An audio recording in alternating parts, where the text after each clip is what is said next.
سلام فتواتن كراتنا يسمر شفت خطاتلتنا هميت سمح لو من همزل تلمذا أو زهر لغنا تحت تقول حدش تحدث دينا تحسن قريان يوم نس كان حدشتم كلكم لايك شير سبسكرايب مقاري ترسل زي فيديو من انت على كل زك بعد لايك مقاري يوم شمبارك فتواتن كراتنا تخطاتلتنا استي هم أتوقعنا بزوجني فيديو جميل نايت زبنو تكنولوجي زفريم اتقطعت تعطيهم كتفونا بيتي زخونا نايدقنا وشتنا عبيت حيلتات مكيتنا اتشع تفطير زنبري تجارون أي مدفعنا السلا الفتاة بتنتنا بيلنا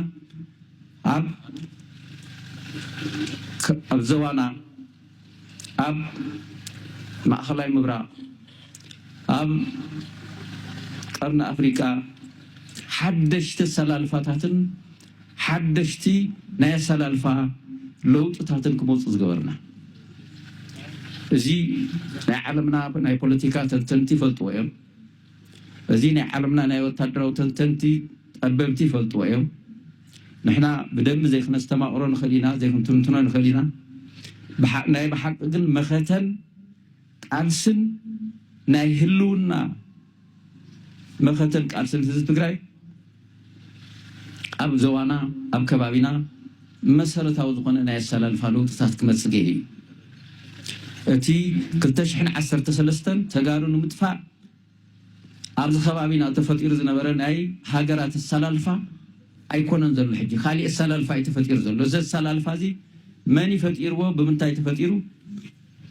حزب تجرين هلون وبزخوف الواقع استفتره حدش السلالفة زي فطيرة مختنا هلوننا نازل رجاجس مختينا غيرنا هلونا نازل رجاجس راح زي كونس كبابينا أب هلونا ناز فترة وتصعنون هلونا نمدفع زجور ومسبس هابن زبتاتنا مختينا غيرنا سلازقون هنا والبورتاليا تفرموا تحجي تفكير زلفا السلال الفاتات استقل بابت السلال الفاتات كفطر غيرنا زلنا زي حد عبينا غيرنا حزب تግራይ قالسين وختن زي حد عبينا غيرنا حزب تግራይ هلونا كم تزولكم نحنا خالي منم ندلي ነገር የለ ኣብዚ አዘለኩም ተጋድልቲ ካሊ ምንም ነገር ትደልይዎ ነገር የለ መሰልና ይከበል ወሕስና ንርከብ ህሉናና ይረጋገጽ ማንም ሰብ ክረግጽና ማንም ሰብ ከምድላይ ክጻወተልና ማንም ሰብ ክብርታትናን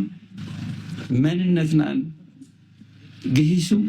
ቸቸይልና ከነብር አይንፈቅድን ማንም ሰብ ከም ህዝቢ በቲኑ በታቲኑ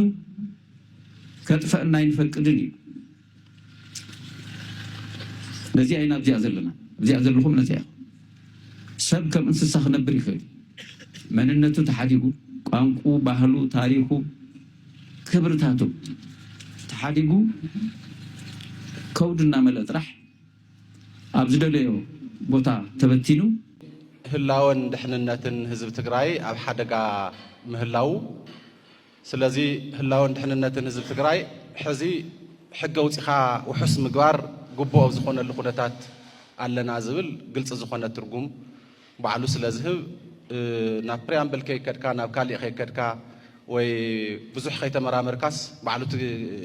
ኣዋጅ ስያሙ ብግልፂ ዝናገር እዩ ግን እዚ እንታይ ማለት እዩ ኣብዚ እዋን እዚ ዘሎ ኩነታት እንታይ ስለ ዝኾነ እዩ ዝብል ግን ዝተወሰነ ሓሳባት ምሃብ ኣገዳሲ ስለ ዝኾነ ንሱ ንእሽተይ ከብርህ እየ ማለት ኣዋጅ ምስ ወፀ ብፍላይ ብረቂቕ እናሃለዎ ብዝተፈላለየ መንገዲ ኣሚይጥ ዝረኸቡ ሰባት ኣብ ማሕበራዊ ሚድያ ብዝተፈላለየ መንገዲ ወፂኡ እቲ ናይ መወዳእታ ኣይኮነን እቲ ወፂኡ ዘሎ እቲ ናይ መወዳእታ ክንሪኦ ኢና ሎሚ ንሱ ኣመልኪቶም ዝተፈላለዩ ሓሳባት ክህቡ ብተቃውሞ ብደገፍ ዝተፈላለዩ ሓሳባት ብፍላይ ብተቃውሞ ከዓ ፖለቲካል እና ዝብሉ ዓበይቲ ሰባት ይኹኑ ኣብ ሚድያ ኣብ ኣክቲቪዝም ገለታ ዝሰርሑ ሰባት ብዝተፈላለየ መንገዲ ነቲ ኣዋጅ ክሪቲሳይዝ ክገብርዎ ሪኢና ኢና ሕግታት ኩሉ ግዜ ተነቢቦም ኣብቲ ሕጊ ዘለው ትሕዝቶታት ክሪቲሳይዝ ክግበሩ መንፈሶም ተረዲእኻ ንዕላምኦም ዕውት ክምንታን ክኾኑ ዝተፈላለዩ ርእቶታት ምሃብ ብጣዕሚ ግድን እዩ የድሊ እውን እዩ ኣብቲ ኣዋጅ ኣመልኪቶም ዝተውሃቡ ርእቶታት ዝምልከት ብፍላይ ብክሪቲሲዝም ደረጃ ዝቐረቡ ብርእቶ ወይ ነቃፊ ብዝኾነ ርእቶ ዝቐረቡ ሓሳባት ዝምልከት ግን ኣብ ብዙሕ ክምደቡ ዝኽእሉ እዮም እቲ መበገስታት ዝተፈላለየ ስለ ዝኾነ ናብኡ ክመጽእ እየ ኣብዚ እዋን እዚ ህዝቢ ትግራይ ህላውኡ ዝምልከት ጭቡጥ ዝኾነ ሓደጋ አንጸላልይዎ ኣሎ ኢና ንብል present and imminent existential threat ኣለዎ ህዝቢ ትግራይ ብሰዓት እዚ